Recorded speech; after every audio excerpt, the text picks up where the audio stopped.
कैसे हो आप लोग। मैं मनदीप गौतम टारगेट इंस्टीट्यूट कांदला के ऑफिशियल चैनल पर आप लोगों का हार्दिक स्वागत करता हूं। तो बच्चों, आज हम इंडियन आर्मी का सेट नंबर 7 स्टार्ट करने जा रहे हैं और सबसे पहले हम जीके का पोर्शन पढ़ेंगे।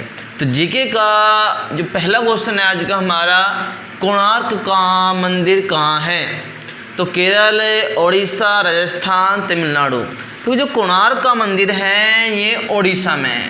कोणार्क का मंदिर उड़ीसा राज्य में स्थित है। यदि हम बात करें कि कोणार्क का मंदिर किस देवता को समर्पित है, तो सूर्य देवता को समर्पित है। कोणार्क का मंदिर किस वंश के शासकों ने बनवाया? तो गंग वंश के शासकों द्वारा निर्मित है कोणार्क का सूर्य मंदिर। और गंग वंश के किस शासक ने इस मंदिर का निर्माण करवाया था? तो नरसिम्हादेव। ये नाम कई बार एग्जाम में आता रहता है कि कोणार्क के सूर्य मंदिर निर्माण किसने करवाया था? तो गंग वंश के शासक नरसिम्हादेव द्वारा करवाया गया था। जो कोणार्क का सूर्य मंदिर है ये एक रथ पर स्थित है और रथ में 12 जोड़ी पहिए हैं। कोणार्क का सूर्य मंदिर है एक रथ पर बना हुआ है और रथ में 12 जोड़ी पहिए हैं और ये 12 जोड़ी पहिए 24 घंटे का प्रतीक है।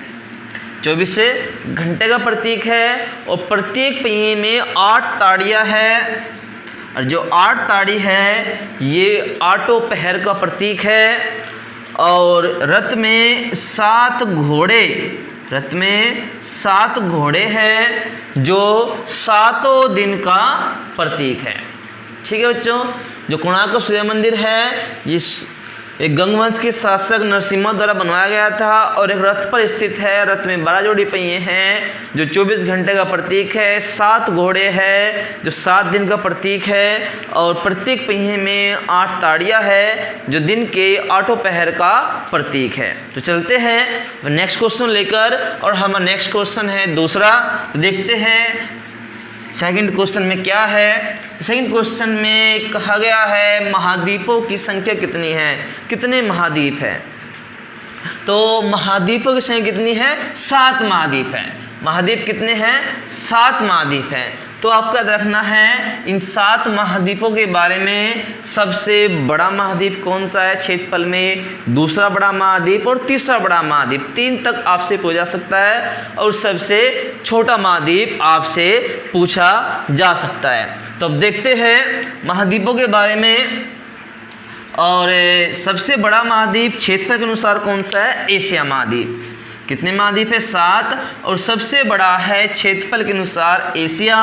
उसके बाद अफ्रीका महाद्वीप दूसरा बड़ा महाद्वीप है और तीसरा महाद्वीप उत्तरी अमेरिका सबसे बड़ा तीसरा महाद्वीप है।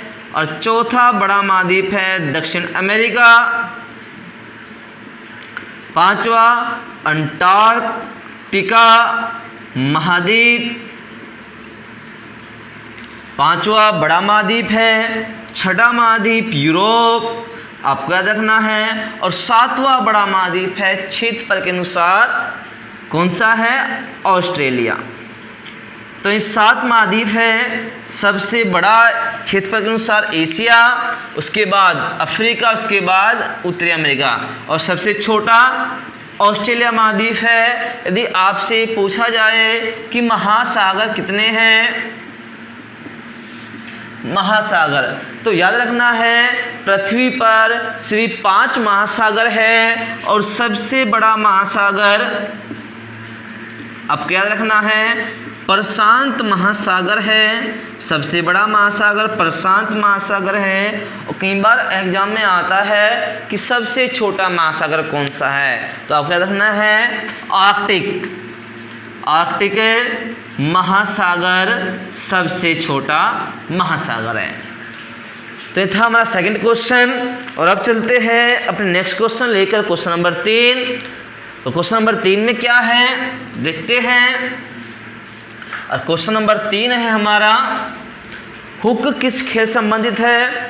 काफ़ी इम्पोर्टेंट क्वेश्चन है। देखो, खेलों से संबंधित शब्दावलियाँ अक्सर रेलवे के एग्ज़ाम में कई बार आती है और अक्सर पूछ जाती है। तो हुक किस खेल संबंधित है? तो हुक का संबंध है मुक्केबाजी से। हुक का संबंध किससे है? हुक का संबंध मुक्केबाजी से है। तो खेलों समय शब्दावली आपको याद करनी होगी और एक काफ़ी इम्पोर्टेंट क्वेश्चन रहते हैं खेलों समय शब्दावली से। तो अब चलते हैं नेक्स्ट क्वेश्चन लगेगा क्वेश्चन नंबर 4। अब क्वेश्चन नंबर 4 में है ज्वालामुखी मंदिर कहाँ स्थित है? तो ये ज्वालामुखी मंदिर है, ये भगवान शिव को समर्पित है, शिव का मंदिर है और ये हिमाचल प्रदेश के कांगड़ा जिले में स्थित है। कहाँ पर स्थित है? हिमाचल प्रदेश के कांगड़ा जिले में स्थित है। तो कोई ये मान्यता है कि हिमाचल प्रदेश में कांगड़ा जिले पर एक पहाड़ी पर शिवलिंग हुआ था, शिवलिंग था और गांव वालों ने इस शिवलिंग को उठाकर अपने गांव में स्थापित करने का प्रयास किया और वे एक बार इसको ले जा रहे थे और इसका धीरे धीरे वजन बढ़ता रहा और लास्ट में असहनीय वजन हो गया और उन ग्रामीणों को वहीं पर स्थापित करना पड़ा और ये आज भी वहीं पर स्थापित है। तो हिमाचल प्रदेश कांगड़ा जिले में ज्वालामुखी मंदिर है और ये आज भी किसी पर नहीं हिलता और आज भी इसका वेट बहुत हैवी है। तो आगे चलते हैं नेक्स्ट क्वेश्चन लेकर। क्वेश्चन नंबर हमारा है 5 और 5वें क्वेश्चन में है वोट के लिए क्या जरूरी है? तो वोट के लिए उम्र, अंगूठा, पहचान पत्र, शिक्षा। तो वो हमारे यहाँ पर जो वोट के लिए ज़रूरी है वो है उम्र। वो क्या होती है? एज। हमारे यहाँ पर जो वोट के लिए ज़रूरी है एज। तो यदि किसी व्यक्ति की 18 वर्ष की आयु हो जाती है तो भारत में उसको वोट डालने का अधिकार दिया जाता है। तो भारत में यदि आयु 18 वर्ष हो जाए तो वो व्यक्ति वोट डालने का अधिकार रखता है। तो वोट डालने से संबंधित है उम्र।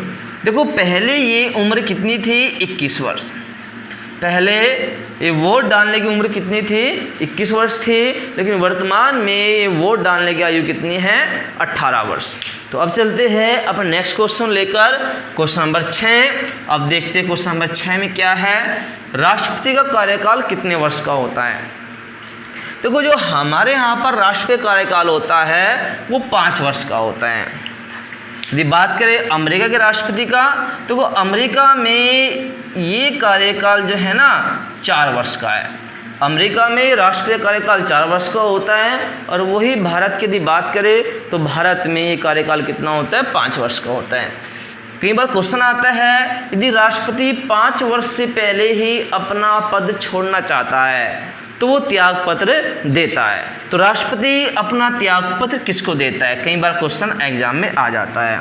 तो राष्ट्रपति जो अपना त्याग पत्र देता है वो उपराष्ट्रपति को देता है। राष्ट्रपति अपना त्याग पत्र किसको देता है? उपराष्ट्रपति देता है। कई बार क्वेश्चन आता है कि राष्ट्रपति की उम्र कितनी होती है हमारे यहाँ पर?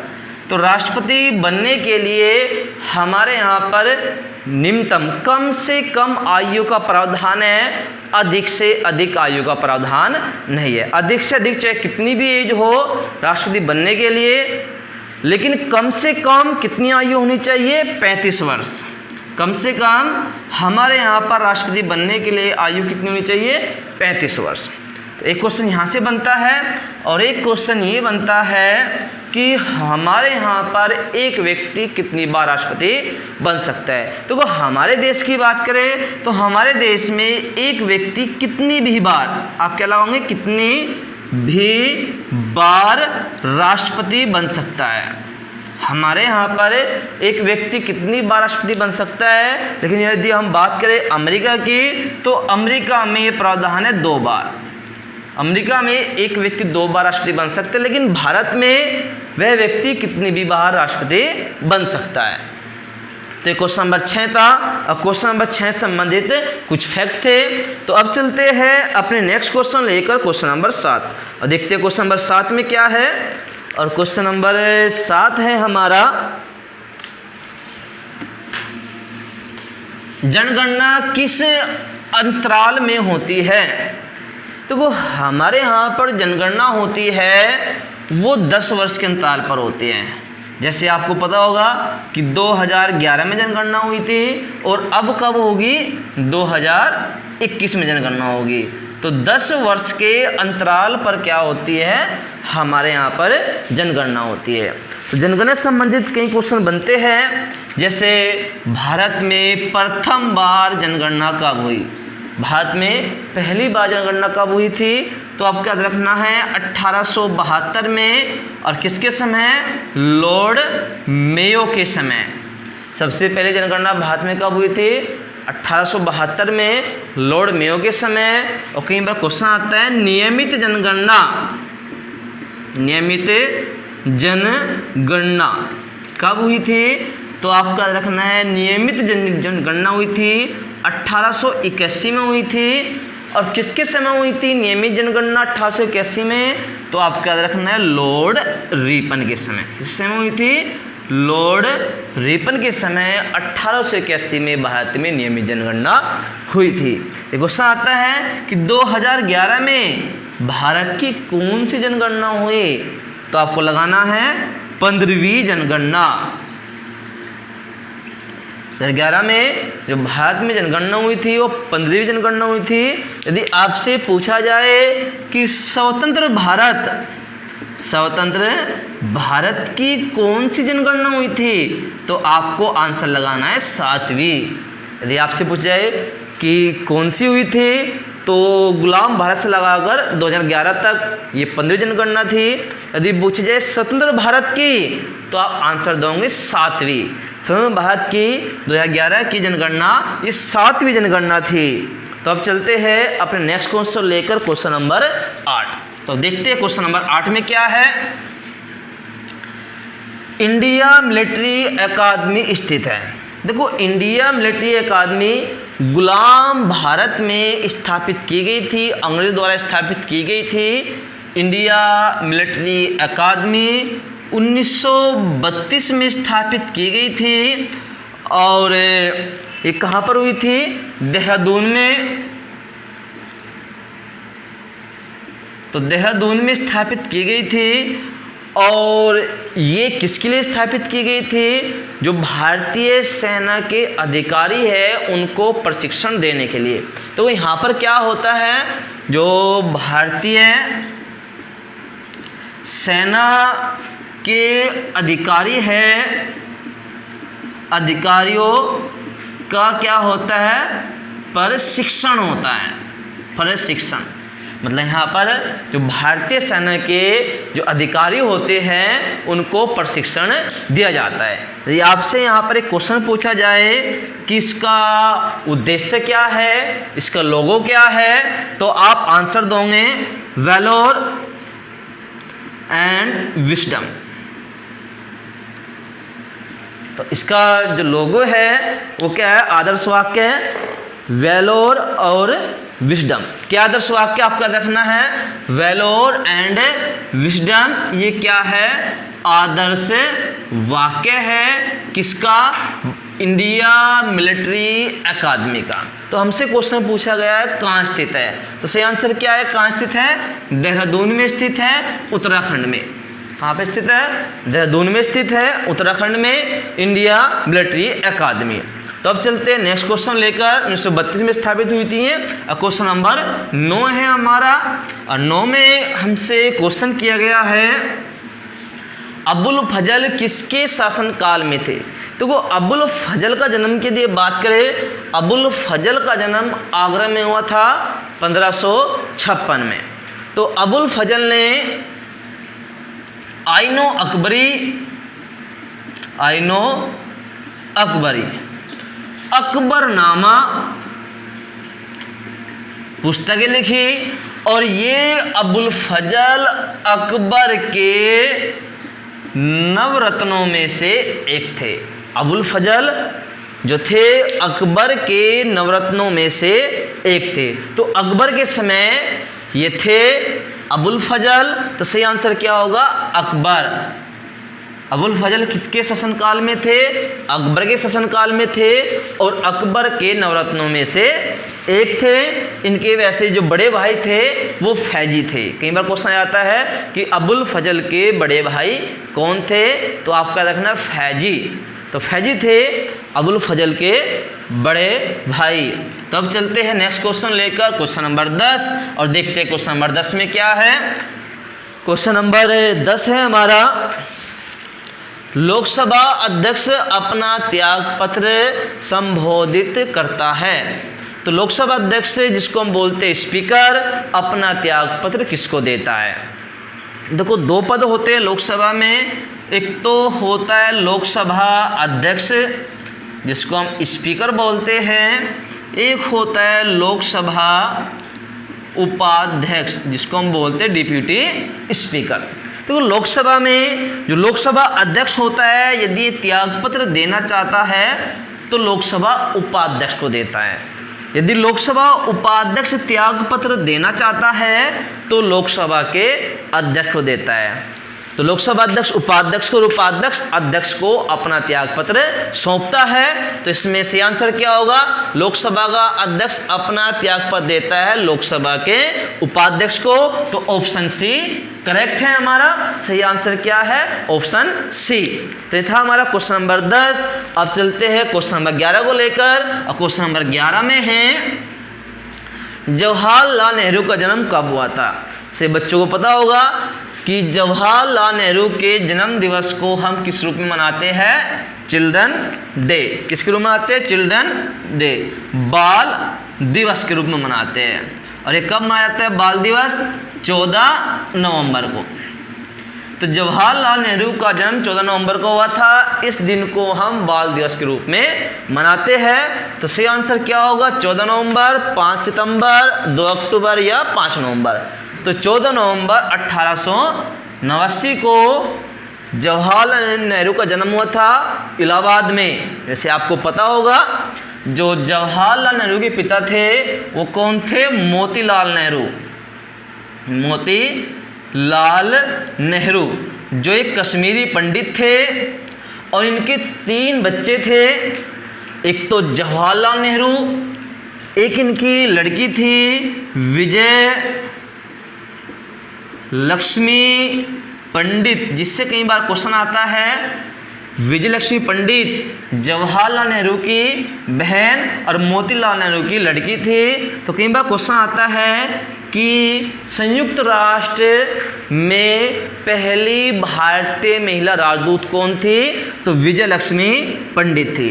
विजय लक्ष्मी पंडित संयुक्त राष्ट्र संघ में पहली भारतीय महिला राजदूत थी, जो जवाहरलाल नेहरू की बहन और मोतीलाल नेहरू की लड़की थी। और दूसरी लड़की थी मोतीलाल नेहरू की कृष्णा, जो एक लेखक थी, लेखक हुई। और जवाहरलाल नेहरू आपको पता ही होगा, ये भारत के प्रथम प्रधानमंत्री बने थे। भारत के प्रथम प्रधानमंत्री थे। विजय लक्ष्मी पंडित इन्हीं की बहन क्या बनी थी? संयुक्त राष्ट्र संघ में प्रथम भारतीय महिला राजदूत। और जो इनकी बहन दूसरी बहन थी कृष्णा, ये एक प्रसिद्ध लेखिका थी। तो अब चलते हैं नेक्स्ट क्वेश्चन लेकर, क्वेश्चन नंबर 12। और क्वेश्चन नंबर 12 में क्या है? क्वेश्चन नंबर 12 है, संविधान कब लागू हुआ? देखो, सभी बच्चों को पता होगा कि जो हमारा संविधान है वो लागू हुआ था 26 जनवरी 1950 को। 26 जनवरी 1950 को भारत का संविधान लागू हुआ, भारत गणतंत्र बना। तो कब लागू हुआ? 1950 को, 26 जनवरी 1950। और कई बार क्वेश्चन आता है कि संविधान कब अंगीकृत हुआ? आपको याद रखना है अंगीकृत। यदि ये वर्ड मिलता है संविधान कब अंगीकृत हुआ, तो आपका आंसर ये नहीं होगा। तो फिर आपका आंसर होगा 26 नवंबर 1949, 1949। हमारा संविधान कब अंगीकृत हुआ? 26 नवंबर 1949 को। और आपको याद रखना है कि 26 नवंबर को हम किस रूप में मनाते हैं? संविधान दिवस के रूप में मनाते हैं। 26 नवंबर को हम संविधान दिवस के रूप में मनाते हैं।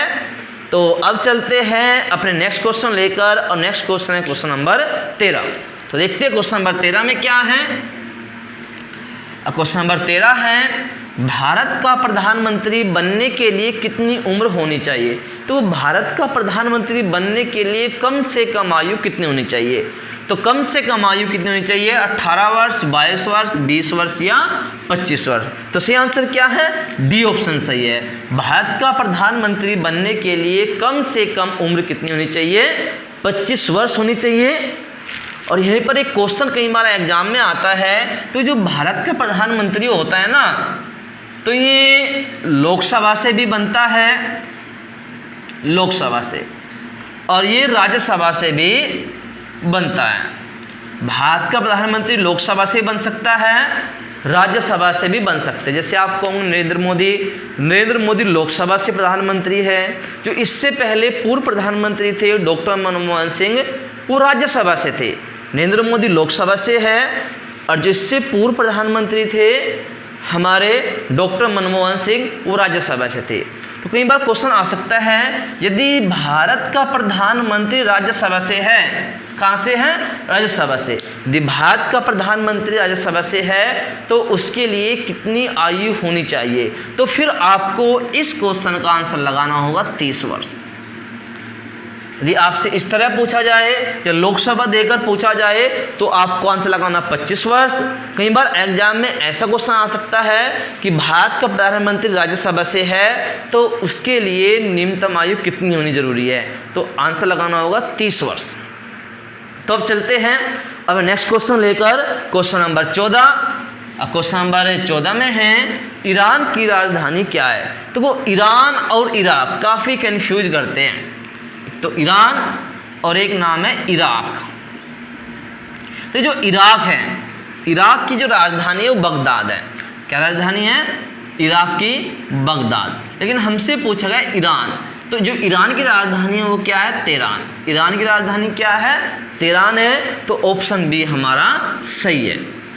यदि बात करें काबुल, तो आपका रखना है काबुल भी किसकी राजधानी है, अफगानिस्तान।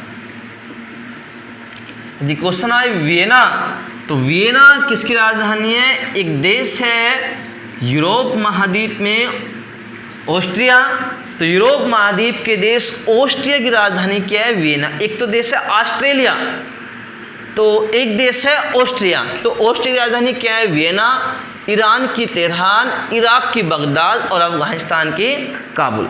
देखो राजधानियाँ अक्सर पेपर में आती रहती है, तो आपको भारत के पड़ोसी देश और जो महत्वपूर्ण देश है अन्य महाद्वीपों में, उनकी राजधानी जरूर याद करनी चाहिए।